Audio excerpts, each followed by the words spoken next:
নমস্কার বন্ধুরা, সকলকে জানাই সুপ্রভাত। আরও নতুন একটি সকালের সঙ্গে ভিডিওটি শুরু করলাম, আর এরকম সুন্দর একটা পরিবেশ থেকে। তোমরা তো সকলেই জানো কালকে আমি মাদের বাড়িতে গিয়েছিলাম, আর আজকে সকালে ঘুম থেকে উঠে আমি চলে এসেছি বাড়ির উদ্দেশ্যে। এত সকালে এসেছি যে দেখতেই পাচ্ছ নৌকা একেবারেই খালি, কোনো লোকজনই নেই, 4-5 জন মতো আছে। সকাল সকাল এরকম একটা পরিবেশ দেখতে কি যে ভালো লাগছে, বলার মতো ভাষা নেই। আর এমনিতেই তো আমি প্রাকৃতিক দৃশ্য দেখতে খুবই ভালোবাসি। আর দেখো এইদিকে সূর্যটা সবেমাত্র উঠেছে, আর জলটা কি সুন্দর ঝিলমিল করছে, আর পরিবেশটাও একেবারে শান্ত। তো বেশ ভালো লাগছিল, পরিবেশটা উপভোগ করতে করতে বাড়ি চলে এসেছি।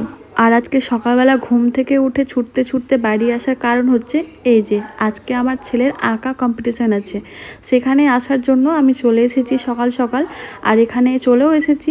এদিকে এসে আমাদেরকে কিছু কাজ দিয়েছে স্যার, সেগুলো হচ্ছে বড় বড় আর্ট পেপারগুলো কেটে 4 ভাগ করতে হবে এবং সেই পেপারগুলোতে নাম্বারিং করতে হবে।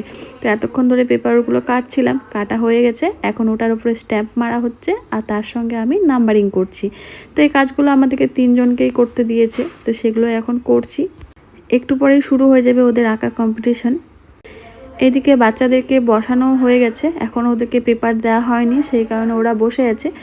অনেক স্টুডেন্ট জানো তো, প্রায় 200 জন মতো স্টুডেন্ট রয়েছে আঁকা কম্পিটিশনে। তো সবাইকে একে একে বসাতেও তো অনেকটা সময় লাগে, তাই না? আর এই যে সিনেমা হলটে আমাদের ছেলেদের স্কুল প্রোগ্রাম হয়েছিল, তোমরা দেখেছো যারা আমার ভিডিও রেগুলার দেখো।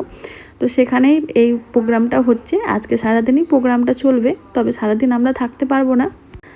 আমাদের যেহেতু আঁকা কম্পিটিশনের নাম রয়েছে, সেই জন্য আঁকাটা করাবো, করিয়ে বাড়িতে চলে যাব। আপনাদের সামনে মিথ্যে কথা বলছে, আমার সামনে বললো মাংসর ঝোল দিয়ে চটকে গরম গরম ভাত খেয়েছি সকালবেলাতে বাড়ির সামনে। ও সরি ওই মাটন খেয়েছি, মাটন করে 3টে খাসি খেয়েছি, 2টো খাসি দুটো আমাদেরকে ডাকিস খেতে। না, আমি এক খাবো, আমি কাউকে রাখবো না। আমিও রান্না করতে পারবো না, বাড়ি গিয়ে দেখ তোদের বাড়ি থেকে খেয়ে নেবো। হ্যাঁ চল। তো এই যে ওদের শুরু হয়ে গেছে আঁকা, সবাই বসে বসে আঁকছে। আর আমরা আর কি করব, আমাদেরও এখন কোনো কাজ নেই, তাই আমরা এখানে বসে বসে ওদের আঁকাগুলো দেখছিলাম। একা একা কি করব বুঝতে পারছিলাম না। মানুষই যেহেতু নিজের মতো ফোন দেখছে, ওইদিকে ওই দুটোকে দেখো, ওরা দুজনে অনেকক্ষণ থেকে গল্প করছে। আর কি যে গল্প করছে আমি এত দূর থেকে শুনতেও পাচ্ছি না। আর বুলটি যেহেতু এই সেন্টারের সঙ্গে যুক্ত, সেই জন্যে যেখানে বাচ্চারা আঁকছে, মানে ছবি আঁকছে, সেখানে গার্ড দিচ্ছে। তো যাই হোক, অনেকক্ষণ বসে থাকার পর ওদের আঁকা শেষ হলো। এখন আঁকা শেষ করে নিয়ে যাচ্ছি বাড়ির দিকে।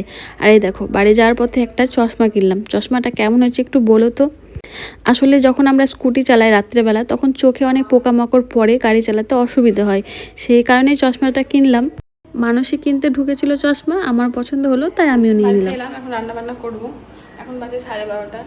তো ভাবছি এত তাড়াতাড়ি কি রান্না হবে, ডিমের ঝোল আর ভাত করে নেবো আজকে শর্টকাট। সকালবেলা ছাদে জামা কাপড় মেলে গেছিলাম, আশা করছি এতক্ষণ শুকিয়ে গেছে। জামা কাপড়গুলো নিয়ে আসি, নইলে আবার রোদে পুড়ে যাবে, কালার চটে যাবে। আজকে সকালবেলা আঁকা কম্পিটিশনে নিয়ে যাওয়ার আগে বাড়ির সমস্ত কাজ বাজ করে গিয়েছিলাম, তার সঙ্গে কিছু সার্ফ কেচেছিলাম। তো সেগুলো আশা করছি শুকিয়ে গেছে, যেহেতু অনেকটা সকালেই কেচে গেছিলাম। আমরা যেহেতু 2টো মানুষ, কিন্তু 3টে ডিম রান্না করছি।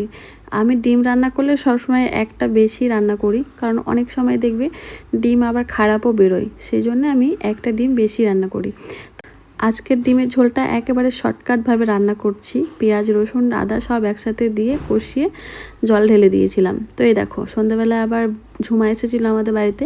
তো আমি, ববি, ঝুমা 3 জন মিলে বসে গল্প করছিলাম। তো আজকের এই সুন্দর ব্লগটি তোমাদের কেমন লাগলো অবশ্যই জানিও। আর চ্যানেলে নতুন হলে চ্যানেলটিকে সাবস্ক্রাইব করো। Tata and good night.